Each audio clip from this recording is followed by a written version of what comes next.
Hello everyone, this is the Daily Joker 77, your host, your teacher on Forensics Crash Course Episode 4, Ballistics and Firearms.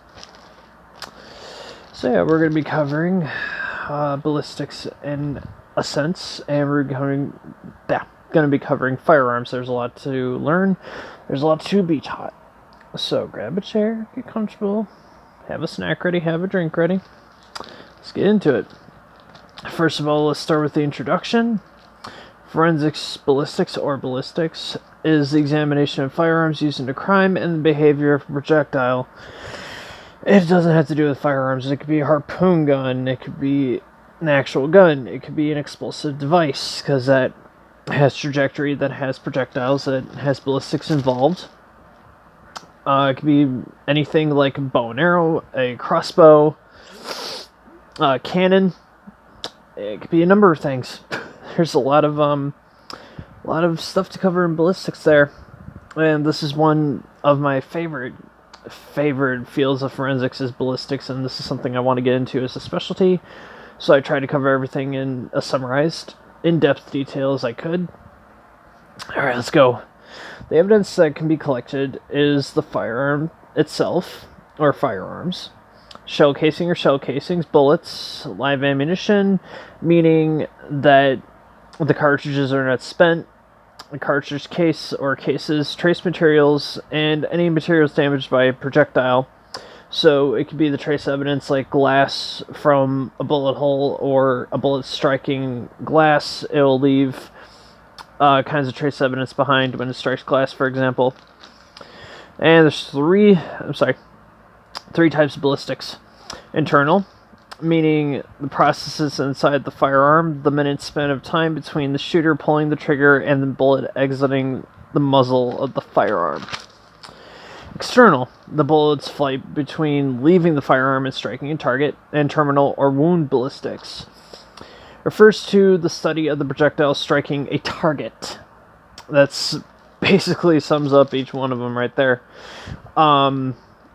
With internal, for example, you've got, the mechanism of the breech or the bolt or the action, whichever way you want to put it, or the slide. That could be referring to a pistol. It could be, dealing with how the firing pin struck the primer of the cartridge, and so on and so forth. It's pretty basic there. External, that's dealing with trajectory. That's dealing with basically the effects of how the bullet struck the target. And then you got terminal or wound ballistics, pretty self-explanatory. You've got the wounds on a person, for example, from a shooting.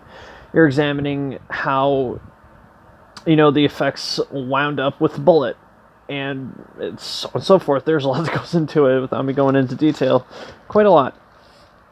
Here we go. Firearm mechanism. This is... I wrote down a lot of shit to teach this, so here we go. First of all, a round is first loaded and locked into the breech, or by a bolt-action rifle, it's loaded into the bolts. Loaded into the chamber when the bolt is pushed forward, locked down. There you go. Yes, push down and lock forward. Right. So you gotta go up, back, and push it down. Locked it. So on and so forth. Okay, this round consists of an outer cartridge case, a bullet, a form of propellant, and a percussion cap. The firing pin is generally mechanically restrained when the firearm is cocked. The firing pin spring is compressed. So this is all the process that goes into the firing the bullet. It's a lot. As trigger is pulled, the hammer mounted firing pin. This is an example, great example. Beretta, for example, is a huge example of this. Is forced forward to strike through a small hole in the breech face, hitting the primer cap. This way to throw an example. Yeah, you're going from single to double action with the trigger pull. Then the firing pin is through, like I said, this tiny little hole in the breech face, meaning the area where the firing pin is mounted inside of the mechanism. This contains a mixture of sensitive chemicals which rapidly burn, producing sufficient hot gases to ignite the propellant, gunpowder. As the gunpowder is ignited, an expansion of gas occurs which can which confined in a small space eventually forces the bullet down the barrel of the firearm. So basically, when you fire a gun, there's a miniature explosion that occurs within the chamber of the firearm, and simultaneously the breech or the action is ejecting or extracting the shell casing, and there you go. So the empty shell casing goes out, loads in the next. Following discharge, a number of events occur regarding the used shell casing. Depends on the firearm used. Self-loading. A bolt will move back on the ejector in the breech chamber, pulling back the shell casing out of the chamber, leading to it being ejected. So it could be an assault rifle like an M4 or M16.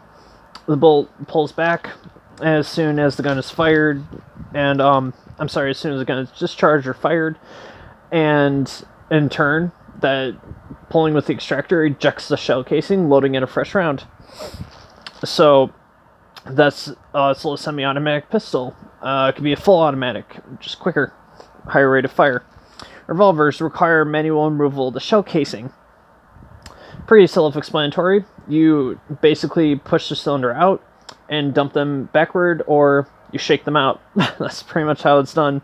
Or you just manually push them out with the little rod that is behind, that's holding, where that area that holds the shell casings in place.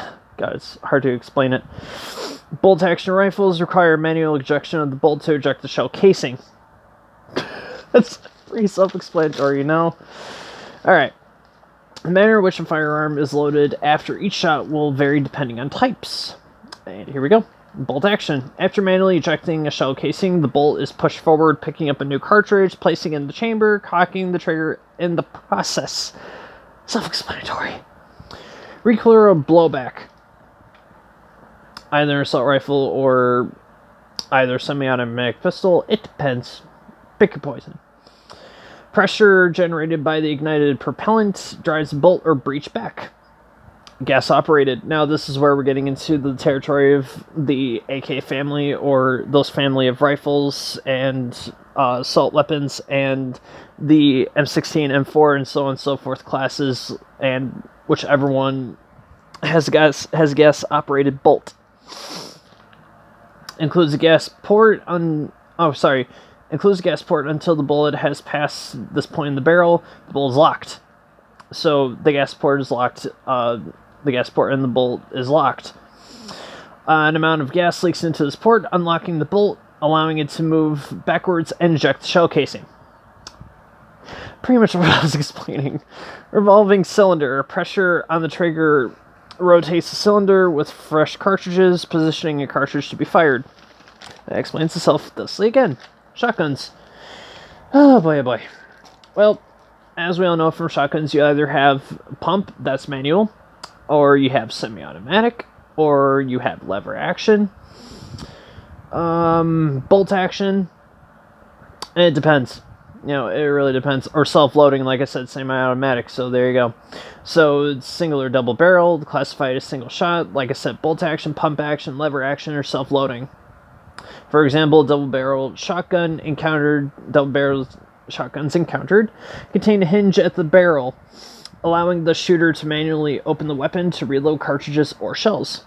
So you can either refer to, really, it's depending on what kind of ammunition, what kind of shotgun you're referring to. That depends on if you're calling it a cartridge, a rifle cartridge, or a magnum cartridge, or a shotgun shell. Because the shell contains either the bird, the buckshot, or the slug. The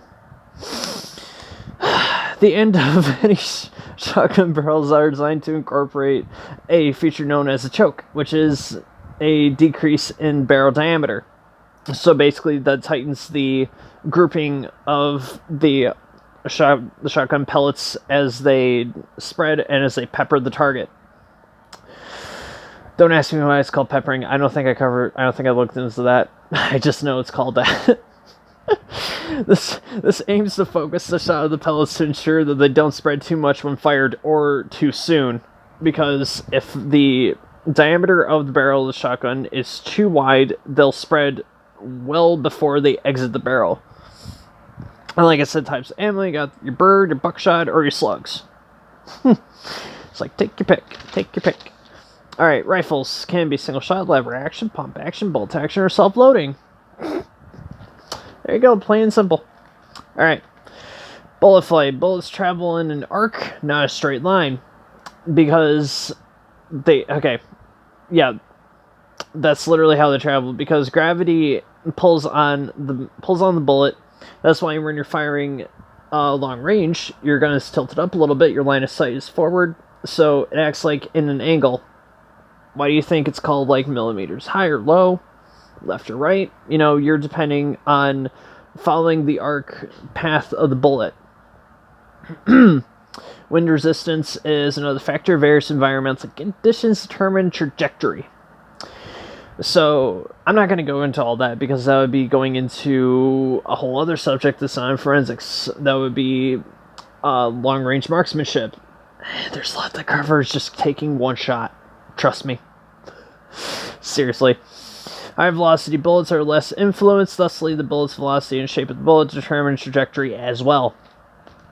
Numerous factors can result in an abnormal flight path or trajectory. Tumbling is a phenomenon relating to flight imbalance caused when a bullet is subjected to defective rifling or has been damaged.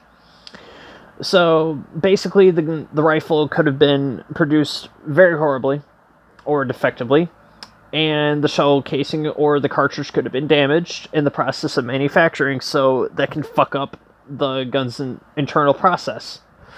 And also, the spin stability is affected. I'll get into it. Another problem is yaw. I'm not fucking kidding. That's what it's called. An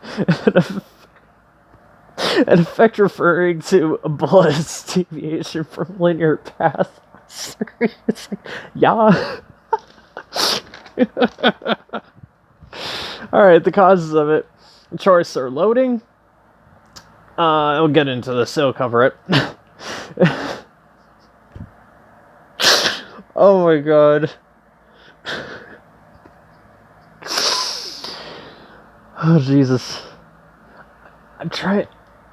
I'm serious when talking about this, but damn it, that made me laugh.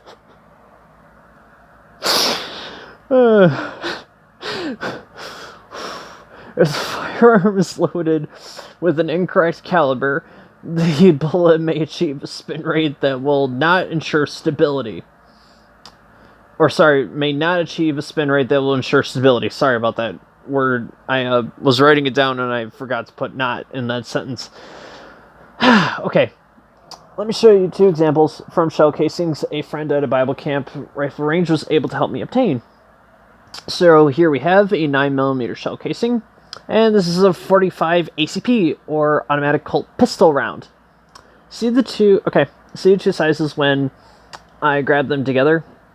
See how this would not fit in a 9mm magazine? The 9mm would not fit in a 45 caliber magazine. Pretty simple. Let's see other examples here. Alright. Oh, you little shit. No, papers, you're not flying around. This is a 22 caliber long Colt. Basically on the bottom of the shell. The way you can tell is because it has LC written on there. So that's an example of another shell casing that would not work with this type. And let's see here. I'm trying to determine this rifle caliber. I think I might be looking at a 5.56 round right here. And this would be, if I'm not wrong, this looks to be a 7.62. So you can tell just by how I'm grabbing them, these two rounds are not going to fit in the same magazine, you know? It's just not going to work. These three, all in general, are not going to fit in the same magazine. They're different calibers, they're different size cartridges when loaded. Not going to happen in the same magazine, and so on and so forth. So, that's examples. I really need to go. I need to have a range day. Oh, come on. God damn it. I need to have a range day and train on some different types of guns, specifically the ones I want to own. Okay. Alright, and finishing my sentence, resulting in excessive bore friction, which ultimately leads to a low muzzle velocity. Basically, the bullet will not spin correctly, it will not have the proper lands and grooves, and it will not have the proper left or right twist. Incorrect bullet choice can also lead to an excessive bore velocity, causing the bullet to slide over bullet rifling, to result in a low spin rate. I need to drink some water. This is a lot of talking. I still got pages to go through here. Alright. Categories of firearms. Shotguns. The smallest bore guns with a barrel that at least 24 inches in length with a maximum diameter of 2 inches. It has no detachable magazine, which cannot hold more than 2 cartridges or shells. It has an internal magazine, that's the magazine tube. That's what holds the shells as you're loading them or pushing into that tube under the barrel. Semi-automatic. Once cocked, this weapon will self-load from the magazine, allows for fast reloading and high rate of fire. A revolver. A type of pistol which holds ammo in a cylinder, contains 5 to 7 rounds, fairly inaccurate, slow reloading time. Basically, revolvers are very effective at close range. Pretty much, they're very inaccurate. Seriously, they're just not the most accurate guns. A rifle, essentially a long rifled barrel firearm, primarily designed for relatively long-range use in war or hunting. Available as single-shot bolt action, full or semi-automatic, most commonly self-loading. From magazine, obviously, and some bolt-action rifles are not self-loading. Sometimes you have to load 1 round at a time. Submachine gun, a fast-loading gun with a high rate of fire, available in single-shot or full automatic. Holds up to 100 rounds, depending on factors. What kind of caliber you have, the kind of magazine load, are you having a drum magazine? I mean, these are factors, people. Machine guns, oh, the big boys here. Full automatic weapons with high rate of fire, with fast reload and great power, used for military.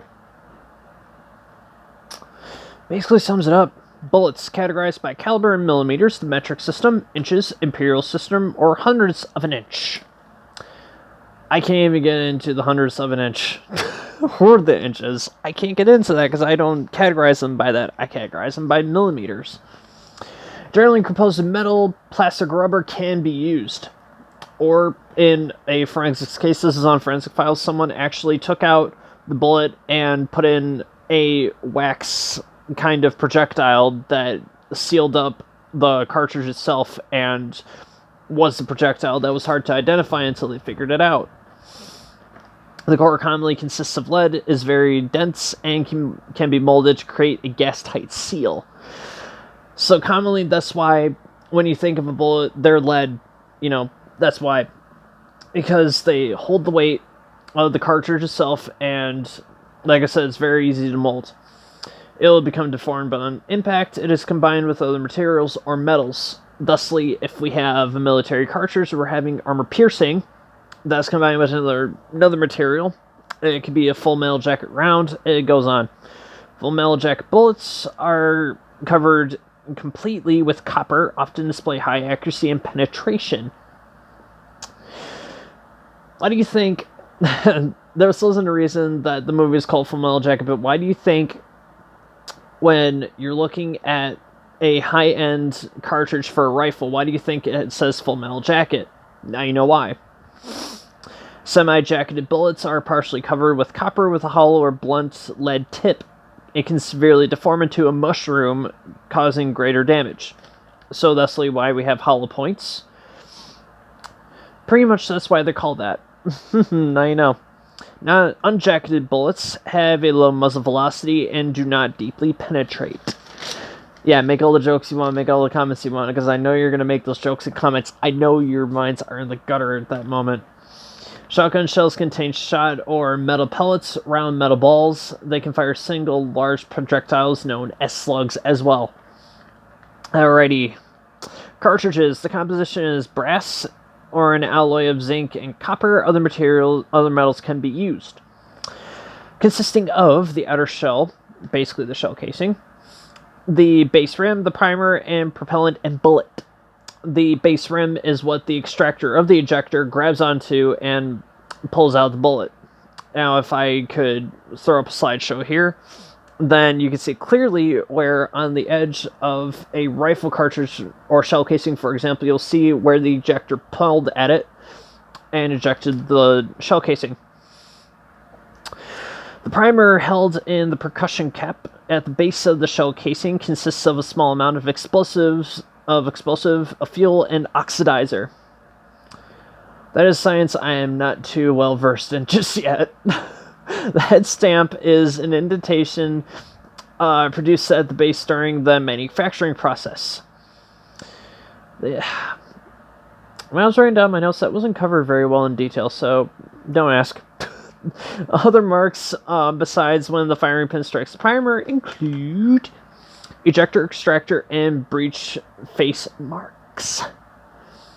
Rifling, lands and grooves that are produced spiraling either left or right twist inside the barrel is rifling. A right or left twist is determined if the bullet spun, clockwise or counterclockwise. Thusly, the left or right twist, or the right or left twist. As the bullet travels through the barrel, these markings, lands, and grooves cause the bullet to spin. These are unique to the barrel that cause them.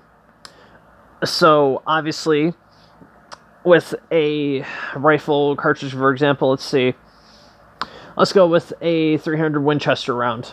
Very common with long-range rifles or competition shooting or marksmanship or hunting. Very common. You'll see about the middle part of the bullet, you'll see those lands and grooves, and they'll be in a spiral because that's the way the bullet's spun. They'll be in a spiral kind of motion, going right or left. Bullets are viewed side by side under a comparison microscope. I'm talking so much and just so much information for my brain right now. I almost said that wrong. Serial number restoration.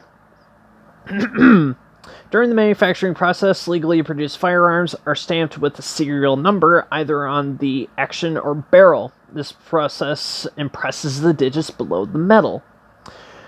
So this is why I'm going to say this. Criminals attempt to erase these numbers by filing or grinding. It is possible to restore them. They are not erased under the surface because the serial number is impressed so deeply into the metal, you cannot completely destroy or erase the serial number. It will always come back when you restore it. Fry's reagent is a substance composed of hydraulic acid, copper 2 chloride, ethanol, and water commonly used on iron and steel. The metal is polished to smooth the surface. It can sometimes restore the digits. The acidic reagent, depending on the type of metal, is applied by a cotton swab. If you do this process over and over again, which obviously will help you restore the serial number, it can damage the evidence over time. Alright, gunshot residue, or GSR. A cloud of gases and fine particles is released composed of gunshot residue. FDR, if I remember what the fuck that was called.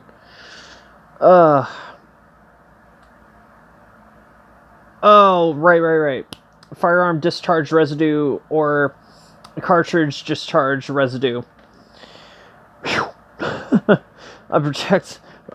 Projectile surface interactions when a bullet strikes a target varies on the material of the target and numerous factors. Wood. Obviously, let's say if you're test firing and you're trying to match the evidence of a type of wood that was seen at the crime scene, it could be a plank, just depending on the wood. This is what will happen.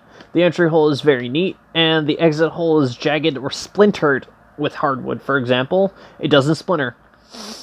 Glass. The effects will vary on the type. It can shatter or crack as the bullet creates a hole. Tempered glass will break into small, dull pieces. So, if you have a very thin pane of glass, that's going to shatter.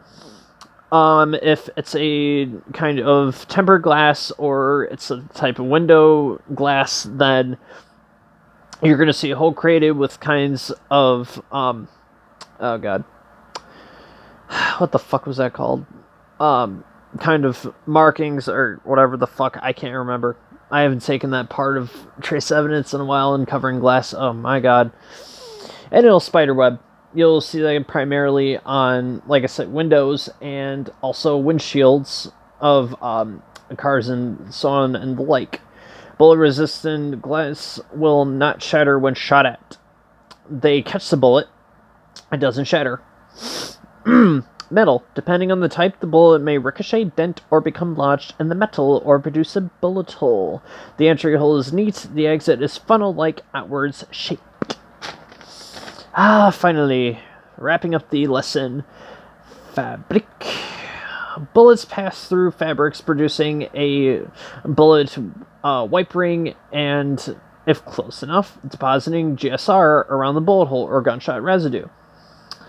Different types may be affected differently depending on the interaction with the bullet.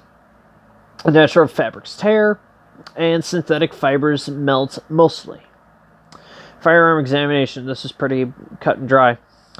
Basically, the investigator has to safely make sure that it's loaded and the gun is safe to examine.